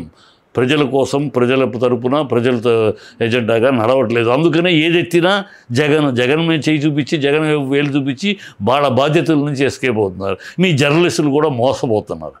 వాళ్ళు జగన్ చూపించి ఆవేశం రెచ్చగొట్టాడు. మీరు మోసపోయి ఆ రోజు జగన్ లేదో, ఆ రోజు పీకాడో, జగన్ పీకలేదో, జనాలు పక్కన కూర్చోబెట్టారు. మీరేంటని అడగారు. ఈ రోజు మీలాంటి వాళ్ళు మాట్లాడాలంటే మాలాంటి వాళ్ళు అప్పటి విషయాలు తీయాలి సార్. ఎందుకు గతించారు కదా, ఎందుకు తీయాలి? తీయకపోతే ఎవరేం చేశారు అనేది అవసరం. ఇప్పుడు ప్రభుత్వం ప్రజలకి ఇప్పుడు కావాల్సిందా? నిన్న అతను ఏదో తప్పు చేశాడు కనుక మేము ఆ తప్పే చేస్తామా అనేది ఏం అర్థం ఉందా మీ లాజిక్? గతంలో అయిపోయింది. ఎలక్షన్ అప్పుడు మాట్లాడారు కదా, మాట్లాడాక ప్రజలు అంగీకరించే కదా మీ అబద్ధాలు సోదో ఏదో మొత్తానికి ఓట్లు వేసారు కదా, అతను కూర్చోబెట్టారు కదా. ఇంకా అతను కూడా ఏంటి? మీరేంటి? మీరు ప్రజలకు ఇచ్చిన వాదాలు అవి కదా మాట్లాడాలి, అవి కదా మీరు అడగాలి. ప్రతిపక్షం పార్టీలో ఉన్నప్పుడు ప్రజల తరఫున గట్టిగా మీరు అడగాల్సింది. ప్రభుత్వం తప్పు చేస్తే అడగరు. మీరు అడగరే అడుగుతున్నాం కదా. ఏమడుగుతున్నారు? పవన్ కళ్యాణ్ సమర్థించడం, చంద్రబాబు భజన చేయడం తప్పితే అపోజిషన్ మాట మీద జగన్ చేయలేదా? రీసెంట్ గా మరి జగన్ యాత్ర వల్ల ఒక పర్సన్ చనిపోవడం జరిగింది. దాన్ని ఏమనాలి? మరి ఏమనాలి? ఇప్పుడు జగన్ వల్ల చనిపోయాడు అని అంటున్నారు. మరి చంద్రబాబు పుష్కరాలప్పుడు 24 మంది చనిపోయారు. చంద్రబాబు మీటింగ్లో, ఎలక్షన్ మీటింగ్లో 8 మంది చనిపోయారు. పవన్ కళ్యాణ్ గేమ్ చేంజర్ మీటింగ్లో వెళ్ళండి, హార్న్ కొట్టుకుంటూ వెళ్ళండి అంటే మోటార్ బైకర్లు ఇద్దరు చచ్చిపోయారు. ఎవరు బాధ్యులు దానికి? రెచ్చగొట్టి పంపించారు పవన్ కళ్యాణ్ కనుక అరెస్ట్ చేద్దామన్నామా? ఇక్కడ ఏమైనా రెచ్చగొట్టాలు ఉన్నాయా? లాజికల్ మాట్లాడితే చాలా ఉన్నాయి. ఊరిని నేను అందుకనే అన్నాను జర్నలిస్ట్ వన్ సైడెడ్గా ఉన్నారని. వాళ్ళు అంటారు వాళ్ళ వాగుడు వాళ్ళు వాగుతారు. మీకు సాక్ష్యాలు ఉన్నాయి కదా. గేమ్ చేంజర్ అప్పుడు వినండి, గేమ్ చేంజర్ అప్పుడు పవన్ కళ్యాణ్ అన్నాడా లేదా పబ్లిక్ మీటింగ్లో, మీరు సార్ రైస్ చేస్తూ ఉంటే వెళ్తే అది కదా చేయండి, ఏం చేస్తారు చేయండి అని రెచ్చగొట్టాడు కదా. మరి వెళ్ళేటప్పుడు వాళ్ళు రైన్ వెళ్ళి ఇద్దరు చచ్చిపోయారు. ప్రజలు ఇంత ఇబ్బందులు పడుతూ ఉంటే ఇన్ని రకాలుగా మీరు చెప్తున్నారు కదా, మరి ప్రతిపక్ష పార్టీలో ఉండి వైఎస్ఆర్సీపీ పార్టీ ప్రతిదీ ప్రశ్నించాల్సింది పోయి ప్రెస్ మీట్ల దాకాని కైవసం అవుతున్నారు. ఈ భజన మానేయండి అమ్మా. ప్రభుత్వాన్ని ప్రశ్నించాల్సిన పోయి అపోజిషన్ ప్రశ్నించాలంటారండి. భజన ఎందుకు చేస్తారు ప్రభుత్వానికి? ఈ భజన ఎందుకు? ప్రశ్నించాల్సింది ఎవరిని? ప్రభుత్వాన్ని. వాళ్ళు ఆడిన అబద్ధాలని, వాళ్ళు నెరవేర్చిన వాగ్దానాలను ప్రశ్నించాలని పోయి అపోజిషన్ ప్రశ్నించాలంటారు. ఏమి లాజిక్ ఇది? ఎందుకని అనేది మన తెలుగు మీడియాలో చాలా వరకు అమ్ముడుపోయిన మీడియా అని ఇందుకే మాట్లాడేది. ఎలా అడుగుతారు? ప్రశ్నించాలంటే ఎవరిని ప్రశ్నించాలి? సంవత్సరం అయింది పరిపాలనలోకి వచ్చిన ప్రభుత్వాన్ని, ప్రజలు ఎన్నుకున్న ప్రభుత్వాన్ని, మీరు ఇచ్చిన మా హామీలు ఏంటి, మీ సంక్షేమం ఏమిటి, ప్రభుత్వాన్ని ప్రశ్నించాలి. అది వదిలేసి ఇండు జనాలు ఓడించి పంపించిన అతను ప్రశ్నించాలంటారేంటి? అతను ప్రశ్నించడం ఏంటి? జర్నలిజం పని ఏంటి? మీకు రాజకీయాలు అపోజిషన్ రూలింగ్ మీకేం పని? మీరు ప్రజల పక్షాన్ని అడగండి. అది అపోజిషన్ అయినా రూలింగ్ అయినా ప్రజల పక్షాన్ని మీరు మాట్లాడాలి. రూలింగ్ పార్టీకి మద్దతు, అపోజిషన్ ప్రధానికి అపోజిషన్ జగన్ అడుగుదాం, జగన్ మధ్యలోకి తీసుకొచ్చి వీళ్ళ బాధ్యతల నుంచి వీళ్ళు తప్పించుకోవడానికి వాళ్ళు ఆడతారు డ్రామా. మీకెందుకు జర్నలిజానికి? మీరు ప్రజల తరపున మాట్లాడండి, ప్రజలు నిజాలు మాట్లాడండి. ప్రజలకి తప్పు అబద్ధమా కాదా? ప్రజలకు ఇన్ని వాగ్దానాలు చేశారు, నిజమా కాదా? ఆ వాగ్దానాలు ఇన్ని నెరవేర్చలేదు, నిజమా కాదా? ఈ అడగండి. మీరు ఎందుకు చేయట్లేదు? పోలవరం ఏంటి? మళ్ళీ ఇప్పుడు అమరావతికి ఇంకా 35,000 ఎకరాలు కావాలి, ఎందుకు కావాలంటున్నారు? మొన్నటిదాకా అదే బ్రహ్మాండం అన్నారు. ఇంకా కాకుండా ఇంకో 35,000 ఉన్న ఎకరాలకే గతి లేదు. ఉన్న పొలం ఇచ్చిన వాళ్ళకి ఇంతవరకు ఇంకా లేదు. ఇదిగో చేస్తామన్నారు. ఇంకా 35,000 ఎకరాలు ఎందుకు 35,000 ఎకరాలు? ఎవరు రియల్ ఎస్టేట్ కోసం? ఈ అడగరా మీరు? అడుగుదాం సార్. ఎక్కడ అడుగుతున్నారు అంటే మీరంటే నువ్వు కాదు. వాళ్ళ జర్నలిజం మొత్తం దరిద్రంగా అట్లా తయారైంది. జర్నలిజం ఇంకా ఏం చచ్చిపోలేదు. ఏమో ప్రస్తుతానికైతే భజన కార్యక్రమాలుగా ఉన్నాయి. భజన కార్యక్రమాలు ఎక్కడా లేవు. కొన్ని చూపించే వాళ్ళం, మేము కూడా చూపిస్తున్నాం. మా మీద కేసులు అవుతున్నాయి, మేము జైల్లోకి వెళ్తున్నాము. మా పరిస్థితి చూపించడాలు కదమ్మా, నేను అనేది ప్రశ్నించాలి. ప్రెస్ యొక్క జాబు కాదు వేరే ప్రశ్నించే జాబు. ప్రజల యొక్క జర్నలిజం యొక్క జాబ్ ఏంటి, పని ఏంటి? ప్రభుత్వాన్ని ప్రశ్నించాలి, వాళ్ళు చేసిన తప్పుల్ని ఎత్తి చూపాలి. మంచి చేస్తే పొగడండి, మంచిని పొగడండి. మంచిది బ్రహ్మాండం, ప్రజలకు ఉపయోగపడే కార్యక్రమం ఈ ప్రభుత్వం చేసింది, హ్యాట్స్ ఆఫ్ చెప్పండి. తప్పు చేసినప్పుడు నిలదీయండి. పొగట్టమే పరిపెట్టుకుంటే ఎట్టా? Right sir. ఇంకా తెలంగాణ విషయానికి వస్తే ఏం చెప్తారు రేవంత్ రెడ్డి పాలన గురించి? రేవంత్ రెడ్డి పాలన 10 ఏళ్ల తెలంగాణ ఇమేజ్ని కిందకు దిగజార్చిన పాలన. ఈ ప్రభుత్వం 2024లో 23లో రావడానికి ముందు, ఈ ప్రభుత్వ అధికారంలో రావడానికి ముందు తెలంగాణ అంటే దేశం మొత్తం అలా ఘనంగా చూసింది. Telangana a emerging new state, what is Telangana, where is దేశమంతా ఎదురు కళ్ళు పెద్దగా చేసి చూసింది. అలాగే తెలంగాణ సీఎం కేసీఆర్ అనగానే దేశ నాయకుల్లో ఒక నాయకుడిగా చూసింది సమాజం. ఇవాళ ఈ 10 ఏళ్లలో ఆ తెలంగాణ బ్రాండ్ ఇమేజ్ మొత్తం దిగజారిపోయింది. ఒక బీహార్ లాగా తయారు చేశారు. ఏమీ లేదు, నిరంతర అబద్ధాలు, డైవర్షన్ పాలిటిక్స్, ఇంకోటి తప్పితే ఇంకోటి లేదు. ఇవి ప్రజల ఇమేజ్ పడిపోయింది. ఇవాళ తెలంగాణ సీఎం ఎవరయ్యా అంటే గతంలో కేసీఆర్ని ఘనంగా చెప్పగలిగిన ప్రజలు ఇవాళ రేవంత్ని చెప్పలేకపోతుంది. ఎందుకంటే రేవంత్ ఎక్కడయ్యా అంటే ఢిల్లీ. సోనియా గాంధీ కాళ్ళ దగ్గర, రాహుల్ గాంధీ కాళ్ళ దగ్గర పడుండే నలుగురిలో ఒకడు మా ముఖ్యమంత్రి చెప్పుకోవాల్సిన పరిస్థితి. మా పరిగెడితే, మాట పెడితే, నాటికి నేటికి ఆ సినాపురికి తాకట్టు పెట్టు ఈ కాంగీయుల్ని నా జాతికి పట్టిన శాపం. నాటి నుంచి నేటి వరకు వీళ్ళకి ఇదే అలవాటు. ఢిల్లీకి తాకట్టు పెట్టడం, ఢిల్లీకి దాసోహం అవటం, ఢిల్లీకి పాదాకాంతులు చేయటం అలవాటు. దాని నుంచి బయటపడ్డాం. గత 10 ఏళ్లలో 2014లో బయటపడింది ఈ సమాజం. తెలంగాణ సమాజం వాళ్ళ పుణ్యమాని మొత్తం అసలు ఢిల్లీ దాసులు అనే నుంచి కమాండ్గా నిలబడ్డారు. ఇద్దరిని ఛాలెంజ్ చేసి నిలబడింది. ఇవాళ మళ్ళీ ఢిల్లీ దాసుల కింద చేసేసి ప్రతి దానికి దగ్గటానికి దీనికి కూడా ఢిల్లీ పర్మిషను, ఢిల్లీ పాదాక్రాంతులు చేశారు. ఇది ప్రజల్లో ఒక విషయం. కొన్నాళ్ళు హైడ్రా అని డ్రామా. హైడ్రా ఏంటి? ఏ డ్రామా? మీరిచ్చిన పర్మిషన్లే. కేంద్ర కన్వెన్షన్ మీరు ఇచ్చారా, పర్మిషన్ ఎవరు ఇచ్చారు? మీ ప్రభుత్వ హయాంలో రాజశేఖర రెడ్డి గారి పిల్లలు ఇచ్చారు. మీరు ఇచ్చిన పర్మిషన్సే ఆ ఇళ్ళని మీరు టైంలో వచ్చారు. మేమేం చేస్తాం అప్పుడు వర్క్ ఆఫీసర్ అంటే మీ ఆఫీసర్స్ అప్పుడు డబ్బులు తీరిస్తారు. ఇప్పుడు మీరు డబ్బుల కోసం మళ్ళీ పగలబడతారా? భయభ్రాంతులు చేయటం, బిల్డర్స్ని కన్స్ట్రక్షన్ వాళ్ళని భయభ్రాంతులు చేయటం, అది ఒకటి. మూసీ ప్రక్షాళన కథ ఒక డ్రామా. నెక్స్ట్ మూసీ ప్రక్షాళన ఎప్పటి నుంచో ఉంది. అది ఎప్పటి నుంచో చంద్రబాబు పీరియడ్లో, అంతకుముందు రాజశేఖర రెడ్డి అన్ని పీరియడ్లోనూ వస్తారో జరుగుతుంది. ఇదేదో ఈయన కొత్తగా కనిపెట్టినట్టు. అసలు దానికి మూసీకేసిన 6500 కిలోమీటర్ల సరౌండింగ్లో ప్లాన్ ఓకే అయింది కేసీఆర్ గారి పీరియడ్లో. ఆ ప్లాన్ ప్రకారం వెళ్ళకుండా దాన్ని ఏదో మార్చాలని, ఆయన ఎడం చేయంటే నా పురం చేయాలంటే ఆయన మార్చాలని 12500 కిలోమీటర్లకి దాన్ని 3 దీని నుంచి జలాల నుంచి మార్పు చేసి ఏమైంది? అది కదలలేదు, అక్కడే ఉంది. ఎప్పటికప్పుడు డైవర్షన్ పాలిటిక్స్, నిజాయితీ లేకుండా ప్రజలకు చేయాల్సింది చేయకుండా డైవర్షన్ మాట వెళ్ళి తిట్టడం, భాష ఒక సీఎం మాట్లాడే భాషను. అంతకుముందు ఆయన మాట్లాడాడు. ఎప్పుడు మాట్లాడాడు ఆయన? ఉద్యమ పూర్లు మాట్లాడు. సన్నాసులు ఉద్యమంలో ఉన్నప్పుడు పరుష పద్యాలు వాడతారు. నువ్వు ఎలక్షన్స్ అప్పుడు మాట్లాడావు. ఎలక్షన్ అయిపోయినాక నువ్వు సీఎం అయినాక 5 కోట్ల ఆంధ్రులకి, 5 కోట్ల తెలంగాణ ప్రజలకు ప్రతినిధివి. నువ్వు ఏమాత్రం నీకు మనిషి చీవు పౌరుషం ఉంటే సోనియా గాంధీ కాళ్ళు గడిగి నెత్తిన పోసుకోవాలంటావా నువ్వు? ఈ తెలంగాణ ప్రజలకి అంత కర్మ పట్టిందా? సోనియా గాంధీ కాళ్ళు గడిగి నెత్తిన పోసుకోవాలా? తెలంగాణ ఇచ్చింది ఆవిడే కదా, మరి ఆవిడ ఇచ్చిందా? సిగ్గుంటుందా మాట? ఎవరికో చెప్పుకుంటారు కదా, ఎవరికో పుట్టిన బిడ్డ నా బిడ్డ అన్నట్టు. మీరు ఇచ్చారా? మీరు ఇస్తే 12,000 మంది ఎందుకు చచ్చిపోయారు? తెలంగాణ ఎలా వచ్చింది? ఎలా వచ్చిందంటే 32 మంది ఎంపీలు తీసుకెళ్ళి బీజేపీ నిలబడింది. ఈ 32 మంది ఎంపీలు ఇతర రాష్ట్రాల నుంచి నిలబెడితే పార్లమెంట్ దగ్గర అప్పుడు తల వంచి కాంగ్రెస్ తల వంచి సంతకం పెట్టింది. మీరు ఇచ్చినట్టయితే ఎప్పుడో 12,000 మంది 1200 మంది చచ్చిపోవాల్సిన అవసరం వచ్చేది. మీరు ఇవ్వటం ప్రజలు మీకు తీర్పిచ్చారు. ఆంధ్రాలో చీపమ్మన్నారు, ఇక్కడ అనుకోకుండా తంతె గాలి బుట్లో వచ్చారు కానీ మిమ్మల్ని చీకొట్టింది. అందుకే మీరు పరమ ద్రోహం చేసి వాళ్ళు మేము ఇచ్చామంటారు.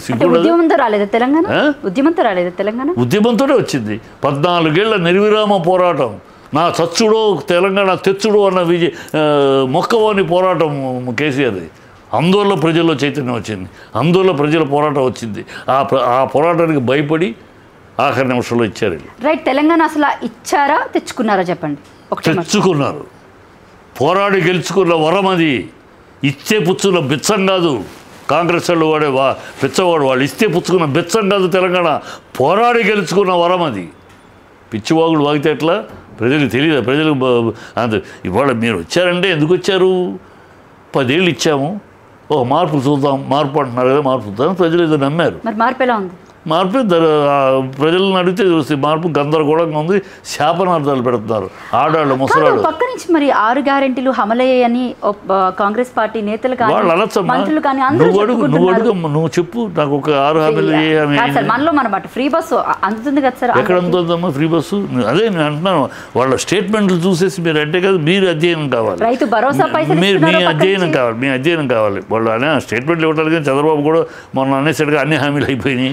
అధ్యయనాలు మేము చేస్తున్నాం సార్ అంటే అదే అనలిస్ట్గా చెప్తున్నా. ఎక్కడొచ్చింది ఆ హామీలు ఎక్కడ నెరవేర్చారు? ఎక్కడ దళిత బంధు ఇచ్చారా? లేదు.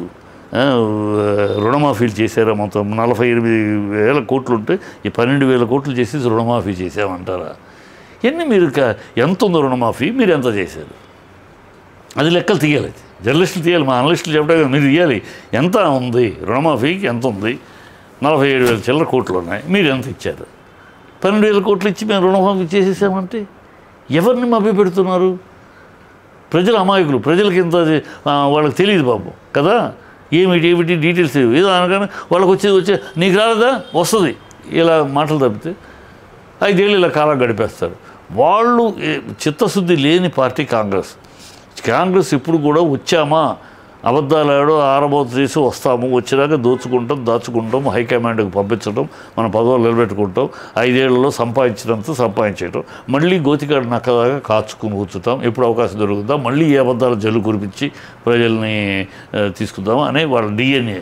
వాళ్ళకి ఎంతసేపు గెలిచామా, మనం ఎంత దోచుకుంటున్నాం, అధిష్టానానికి ఎంత పంపిస్తారు, ఇదే లెక్కలు వాళ్ళు ఈ ప్రపంచం అంతా తెలుసు. ఇవాళ బెంగళూరులో అది, ఇవాళ ఇక్కడ అది, కాంగ్రెస్ ప్రభుత్వం ఎక్కడైనా ఎప్పుడైనా అంతే.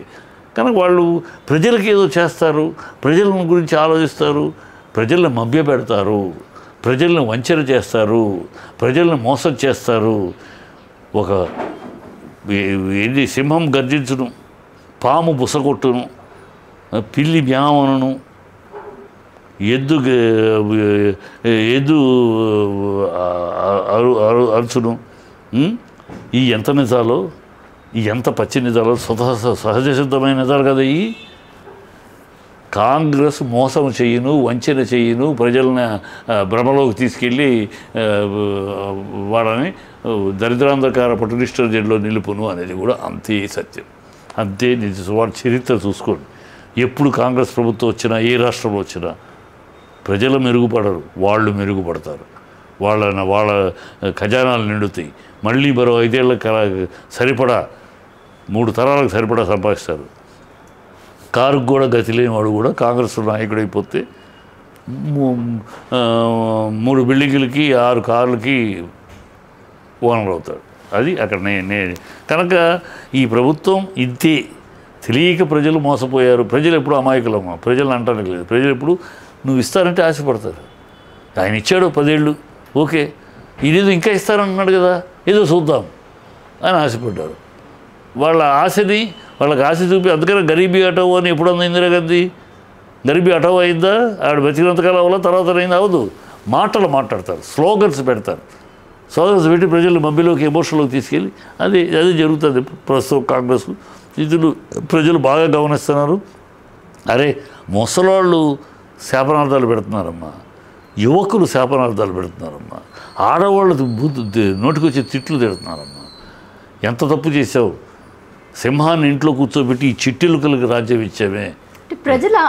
ప్రజలు ఆ విధంగా సీఎంని మాట్లాడడం ఎంతవరకు కరెక్ట్ అంటారు? ఎందుకు నువ్వు మాట్లాడితే ప్రజల్ని సోనియా గాంధీ కాళ్ళు గడిగి నీళ్ళు నెత్తిరి పోసుకోవని నువ్వు ప్రజల్ని అంటే ఇంతకన్నా అవమానం ఉంటుందా ప్రజలకి? ఇంతకన్నా దరిద్రపు మాట ఏ సీఎం అన్న మాట్లాడతాడా? నీకు కావాలంటే కడుక్కో పోసుకో నెత్తి మీద. ప్రజలు కాళ్ళు గడిగి నెత్తిని పోసుకోవాలంటే ఏమి దరిద్ర పాటలు? నీ కాకాపట్టడం కోసం ప్రజల్ని హీనమైన బానిసలు కదా. బుద్ధి ఉండదు మాట్లాడటానికి. సో అతను అయిపోయింది, అతని పీరియడ్ అయిపోయింది. ఏ ఆగస్టులోనో సెప్టెంబర్లో ఈ ఇయర్ ఎండింగ్ లోపు నా అనుమానం అతన్ని దింపేస్తారు కాంగ్రెస్. ఎందుకంటే ఇతను పిండగలిగింది, ఇతని నుంచి పిండేసింది కాంగ్రెస్. ఇతను ఏమేమి వాళ్ళ దగ్గర, ఎవరి దగ్గర కన్స్ట్రక్షన్ వాళ్ళ దగ్గర బిల్డర్స్ని బెదిరించి బ్లాక్మెయిల్ చేసి ఏమేమి ఎక్కడెక్కడ పిండాలో పిండించేసింది కాంగ్రెస్. సో ఆ పిండింది అయిపోయింది. ఈయన దగ్గర పిండిన ఏమి రాదు. సో నెక్స్ట్ కొత్త వాళ్ళు వచ్చినంత మాత్రం ఇంకా ఏం పిండగలుగుతారు? అతను ఇండస్ట్రియలిస్టు. నీకు అతను ఆల్రెడీ వెంకటరెడ్డి ఇండస్ట్రియట్, కోమటిరెడ్డి వెంకటరెడ్డి ఆల్రెడీ ఇండస్ట్రియట్. ఈయన ఏమి కాదు, సడన్గా మంత్రి కూడా కాదు ఇంతకుముందు. సో ఇతనుకున్న పాలఫోర్నియాకి అతనికి ఇండస్ట్రియట్ ఆల్రెడీ మంత్రి చేశాడు. సో అతనికి మొత్తం ఇండస్ట్రియల్ సర్కిల్ ఉంది. సో ఆ ఇండస్ట్రియల్ సర్కిల్ని లైన్లో పెడతాడు. అది వాళ్ళకి ఆ పర్మిషన్లు ఈ పర్మిషన్లు అయ్యో ఇప్పిస్తారు, ఏదో చేస్తారని చెప్పి వాళ్ళకి మాట ఇచ్చి వాళ్ళు ముందు పెట్టిస్తారు. రైట్ సార్, మీరు అలాగే ప్రొడ్యూసర్ కూడా. యాక్చువల్లీ కుబేర సినిమా గురించి చెప్పాలంటే ఏం చెప్తారు సార్? అది ఆర్టిఫిషియల్ ఎమోషన్స్, ఒక న్యాచురల్ క్రియేషన్స్ కాదు. ఒక న్యాచురల్ డైరెక్టర్గా పేరు సంపాదించిన శేఖర్ కమల ఇలా ఏదో అనవసరం, తన కప్ ఆఫ్ టీ కాదు, తన చేతివాటమైన సినిమా కాదు. ఈ క్రైము ఇవి తన కథ కాదు, తన పాయింట్ కాదు. దీంట్లో ఏదో చేయాలని కన్సిస్టెన్సీ లేని క్యారెక్టర్ చేసిన నాగార్జున అది చెప్తారు. నాగార్జున కన్సిస్టెన్సీ లేని క్యారెక్టర్. అతను ఏదో ఊపిరిలాగా ఉంటుంది అనుకుంటే అసలు ఊపిరి లేని క్యారెక్టర్. ఆ క్యారెక్టర్ అంత ఇన్కన్సిస్టెన్సీ కింద, ఏదో ఒకసారి మంచి అంటారు, ఒక చెడు అంటారు, అర్థపర్థం లేని క్యారెక్టర్ అది దానికి లేదు. ఆ అమ్మాయి కాస్ట్లీ జూనియర్ ఆర్టిస్ట్ వేషం హీరోయింది, ఏమిటో తెలియదు. అది ఈ ధనుష్ మేకప్ బ్రహ్మాండం, మేకప్ అచ్చమైన బెచ్చగాడిలాగా చక్కగా ఎటప్. సీన్లో అతను చేయటానికి ఏం చేశాడని ఉన్న గెటప్ ఫోటో చూసేసి ఆహా ఓహో అంటే ఎట్లా అని ఏం చేశాడు సినిమాలో? ఒక్క సీను అత్యద్భుతమైన నటన చెప్పండి. మన టాలీవుడ్లో ఒక్క హీరోని చూపించండి అలా బిచ్చగాడి వేషం వేసుకొని ఫుల్ లెంగ్త్లో యాక్ట్ చేయగలరు. ఎందుకు వేస్తారు? ఎందుకు ఎందుకు వేస్తారు? అతనే అసలు ఈ పిచ్చి మాటలు. పుష్ప గెటప్ ఎవరు వేస్తారు? పుష్ప స్టైల్ ఎవరు చేస్తారు? మన టాలీవుడ్లో అది ఎందుకు ఎవరు చేస్తారు? అలా అడిగితే కరెక్ట్ కదమ్మా. పుష్ప ఎవరైనా చేయగలరంటే ఎందుకు చేయలేరు? అవకాశం అతనికి వచ్చింది, కష్టపడ్డట్టు చేస్తారు. అలాగే ఇతనికి అవకాశం వచ్చింది. ఏం బిచ్చగడ వేషం అంటే నిజమైన బిచ్చవాడు అడుక్కుంటాడు కాదుగా, క్యారెక్టరే కదా. యువర్ ఆర్టిస్ట్, ఎనీ క్యారెక్టర్ చేస్తావు. అంటే టాలీవుడ్ని తమిళ్ వాళ్ళని అసలు ఎంకరేజ్ చేయదా ఏంటి? ఎందుకు చేయదు? టాలీవుడ్ మనమే ఎంకరేజ్ చేస్తాం. వాళ్ళు మన ఈ సూపర్ హిట్లు తీశారు కాదు. ధనుష్ బాగాలేదు కదా సినిమా. నా సినిమా నాకు నచ్చలేదు. Cinema artificial. ధనుష్ మొత్తం ఆర్టిఫిషియల్ క్రియేటెడ్, ఏది న్యాచురల్గా లేదు. అది కనుక సినిమా అంటేనే క్రియేటింగ్ కదా, క్రియేటర్ కాదు, లాజికల్ క్రియేషన్. క్రియేషన్ అనేదానికి సినిమా అనగానే భ్రమలో కాదు. అందులో శేఖర్ కమ్ములో ఒక రియలిస్టిక్ డైరెక్టర్. అతను చాలా నేను అతని సినిమా నుంచి అతను ఫాలో అవుతాడు. ఒక చక్కటి హృదయంగా సెన్సిటివ్గా తీస్తాడు. అతను తీసే సినిమా కాదు ఇది. అసలు ఇంత ఇన్బ్యాలెన్సింగ్ క్యారెక్టరైజేషన్, ఇంత ఇన్బ్యాలెన్సింగ్ అది తీసాడు. నాకు నచ్చలేదు. నేను ఆ రోజు చెప్పాను, కరెక్ట్గా 3 రోజుల తర్వాత ఇది డ్రాప్ అవుతున్నాను. ఇవాళ డ్రాప్ అవుతుంది. 30% ప్రతి వాడికి 30% బొక్క. మరి కన్నప్ప పరిస్థితి ఏంటి? కన్నప్ప పరిస్థితి చూడాలి. ఇంకా పడక రిలీజ్ అయింది. రేపు మండే తర్వాత దాన్ని స్టార్ట్ చేయాలి. బేసిక్ రివ్యూ వచ్చేస్తుంది కదా మీకు ఈ పాటికి. రివ్యూ ఆల్ స్టేట్స్ బ్రహ్మాండంగా ఉన్నాయి. కేరళ, తమిళనాడు, కర్ణాటక 3 స్టేట్స్లో, 2 తెలుగు రాష్ట్రాల్లో ఇక్కడ ఈ ట్రోలింగ్ వాళ్ళ మీద ఉంది కదా. ట్రోలింగ్ చదివి కొంచెం కన్ఫ్యూషన్లో ఉంది. బాగుందని టాక్ అయితే మొదటి రోజు అన్ని చోట్ల మంచి అన్ని రివ్యూలు కూడా మంచి టాకే వచ్చింది. కలెక్షన్ అయితే చూడాలి. ఎందుకంటే మన తెలుగు రాష్ట్రం వేరు. తెలుగు రాష్ట్రం అంతా ఒకళ్ళ మీద ఒకళ్ళు దుమ్మేయటం మన అలవాటు కదా. దేవరా రిలీజ్ అవుతా అంటే దాని మీద దుమ్మేయటం, పుష్ప 2 రిలీజ్ అవుతుంది దాని మీద దుమ్మేయటం, దేవరకొండ సినిమా రిలీజ్ దుమ్మే, ఈ దరిద్రపు బ్యాచ్లు తయారయ్యారు. మీకు కుబేర ఎలాగైతే నచ్చలేదో కన్నప్ప కూడా అలాగే నచ్చలేదని అనుకోవచ్చు కదా. చెప్పచ్చు. కానీ చూడకుండానే ట్రోల్ చేయటాలు ఉన్నాయి. చూసారా మరి కుబేర? నేను చూశాను. చూడబట్టే నేను చూడకుండా ఇది మాట్లాడడం చూసబట్టే. ఇప్పుడు చూడకుండానే బాగాలేదు రిలీజ్ ముందే, నేను రిలీజ్ అవ్వడానికి ముందు రోజే బాగాలేదు ఏదో స్లోగన్లు అని అనేది. అది ఎందుకంటే మన తెలుగు ఇండస్ట్రీలోనే ఉంది. దేవరా ఎవడో చూడలా, ఒక ఫ్రేమ్ చూడలా. అంటే కన్నప్ప సినిమాకి సంబంధించి ఏదైతే ఈ ట్రోలింగ్ అని అంటున్నారో, ఇంట్లో ఉన్న వాళ్ళందరినీ, వాళ్ళ ఆవిడని తప్ప ఇంట్లో ఉన్న వాళ్ళందరితో కూడా సినిమాలో యాక్ట్ చేయించారు అని చెప్పేసి అని అంటున్నారు. ఈ తప్పే ఉంది. చిరంజీవి గారు ఫ్యామిలీ మొత్తం తమ్ముళ్ళు అంటే కొంతమంది ట్రోలర్స్ ఇంకా ఎక్స్లో కానీ ఇన్స్టాగ్రామ్లో కానీ నువ్వే అంటే నీ ఇంట్లో వాళ్ళనే పెట్టుకుని నువ్వు ఒక్కడే చూసుకో సినిమా అని కూడా అంటున్నారు. అదే ఏదో అంటారులేమ్మా. ఈ సోషల్ మీడియా వచ్చినాక అతివాదులు మితవాదులు బ్రహ్మాండంగా ఒక కరెక్ట్ రివ్యూ, కరెక్ట్ బాగుంటే బాగుంది, బాగాలేదే బాగుంది, జ్ఞానం పెంచుకుని జ్ఞానం. ఈ అతివాదులు ఉన్నారు, అబ్బా అమ్మ వద్దంటే అర్ధరాత్రి అమావాస్య పుట్టిన అర్భకులు. ఈ దౌర్భాగ్యులు వాళ్ళకి ఏమి చూడరు, ఏమీ లేదు. వాళ్ళు సినిమా గోయర్స్ కాదు, సినిమా లవర్స్ కాదు. వాళ్ళు కేవలం ఇలాంటి ఏదో ట్రోల్ చేయటం, దాని మీద వచ్చే వ్యూవర్షిప్, దాని మీద వచ్చే ఎంగిలి బెతుకులకి ఆశపడి ఆ కక్కుర్తి పడే కుక్షింబర పరాయతులు, నీచ నికృష్టులు. సరే, ఈ సోషల్ మీడియాలో ఈ అర్భకులు ఎక్కువ అయ్యారు, ఈ దౌర్భాగ్యులు ఎక్కువ అయ్యారు. ఏమి చూడరు వాళ్ళు. మీరు మాట్లాడడం కూడా కరెక్టేనంటారా మీడియా ముందుకు వచ్చి? ఎస్, మీడియాలో 2 రకాలు ఉన్నారు వాస్తవం. అంటే అసలు వాళ్ళకి మాట్లాడమే రాదు అని అంటే ఓన్లీ ట్రోల్స్ మాట అంటున్నాను. అంతే, ట్రోల్స్లోనే 2 రకాలు ఉన్నారు అంటున్నాను. అతివాదులు, మితవాదులు ఒక పర్సెంటేజ్ ఉన్నారు. వాళ్ళు బ్రహ్మాండంగా మంచి చెడు సెలబ్రిటీ అయినంత మాత్రం ఏది పడితే అది మాట్లాడచ్చా? సెలబ్రిటీ అయినంత మాత్రం ఏది పడితే అది మాట్లాడచ్చు. ఏం మాట్లాడారు? ఏమంటాడు చెప్పు. ఉన్న మాట్లాడటం అంటే ఆయన ఒక చైల్డిష్ క్యారెక్టర్ లాగా ఎలా చెప్తున్నారంటే అంకుల్, ఆంటీ అంటే ఒక రెస్పెక్ట్ లేకుండా జనాలు దాన్ని ఎలా చూస్తున్నారంటే ఇంత ఎదిగినా వీడికి ఇంకా బ్రెయిన్ పెరగలేదు. ఈ బొండమోపులు మాట్లాడే మాటలు ఏం మాట్లాడాడు చెప్పండి నాకు. ఒక మాట చెప్పు, నేను చెప్తాను. నేను చెప్పాను కదా మీకు. ఏం మాట్లాడాడు? అంకుల్, ఆంటీ అని. తప్ప అది? అంకుల్, ఆంటీ అంటే తప్ప. రిలేషన్ అంటే లోపల చూసుకోవాలి, బయట చూపించకూడదని అంటే ట్రోలర్స్ విమర్శ అంటున్న మాట. అందుకనే అన్నాను వాడు అడుగుదే నా కొడుకులని. అడుగుతేనే కుక్షింబర పరాయతులు, ఎగిలి మెతుకులు ఆశపడి నా కొడుకులు అబ్బమ్మ వద్దంటే పుట్టిన అర్ధరాత్రి అమావాస్య పుట్టిన అర్భకులు అని అందుకునే అంటున్నా. వాడు అంకుల్ ఆంటీ అంటే తప్పేంటి? వయసులో పెద్దవాళ్ళని అంకుల్ని పిలిస్తే తప్పేంటి? దాని మీద తప్ప. ఈ చిల్లర నా కొడుకులు, చిల్లర మాటలు, వాళ్ళకి బుద్ధి జ్ఞానం ఉండదు. వాడు వాగే వాగులు కూడా నేను రెస్పాన్స్ ఇవ్వాలా? మనం దౌర్భాగ్యులు అడుగంటే నా కొడుకులు వాళ్ళు అడ్రస్ కూడా, వాడి పేరు చెప్పు ఉండదు, అడ్రస్ కూడా ఉండదు. ఏదో కేకేఆర్, పీకేఆర్ అని పెట్టుకుంటాడు. ఆ పేరు చెప్పుకుంటానికి కూడా ధైర్యం లేని నా కొడుకులు. వాడు సినిమా చూసే ప్రేక్షకులు కాదు, చూడకుండానే ఏదో వాడి మీరు చూసారా సార్ కన్నప్ప? నేను చూసా. ఎలా ఉంది సార్ లాస్ట్ 40 minutes గురించి చెప్పండి. ఎలా లాస్ట్ బ్రహ్మాండం సినిమా, లాస్ట్ 40 minutes అసలు బ్యూటిఫుల్గా చేశాడు ప్రభాస్. ప్రభాసు ఆ 3 సీన్లు, ప్రభాసు విత్ మోహన్ బాబు, ప్రభాసు విత్ విష్ణు, ప్రభాసు అంటే సర్కిల్. కొంతమంది చెప్తున్నటువంటి మాట కెరియర్ తన ఎంటైర్ కెరియర్లోనే ది బెస్ట్ పర్ఫార్మెన్స్ అని చెప్పేసి. Yes, Vishnu career best performance ఈ సినిమా.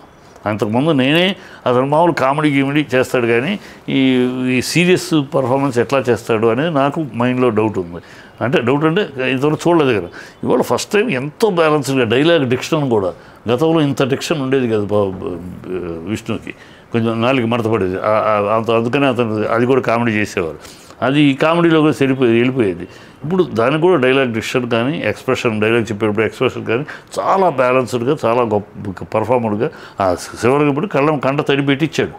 సో అది బెస్ట్, అతని కెరియర్ బెస్ట్ పర్ఫార్మెన్స్. ఇక తర్వాత ఇంకా రావచ్చు, అది వేరే విషయం. ఇప్పటి వరకు కెరియర్ బెస్ట్ పర్ఫార్మెన్స్. అంటే కొంతమంది ఇప్పుడు మెయిన్ క్యారెక్టర్స్ చూసుకుంటే మోహన్ లాల్ కానీ ప్రభాస్ని కానీ సరిగ్గా వాడుకోలేకపోయారు. కాజల్ అనేవాడు ఎవడమ్మా నువ్వు, కొంతమంది అనే నా కొడుకులు ఎవరమ్మా, అనే నా కొడుకులు స్థాయిని బట్టి నేను రిప్లై ఇస్తా.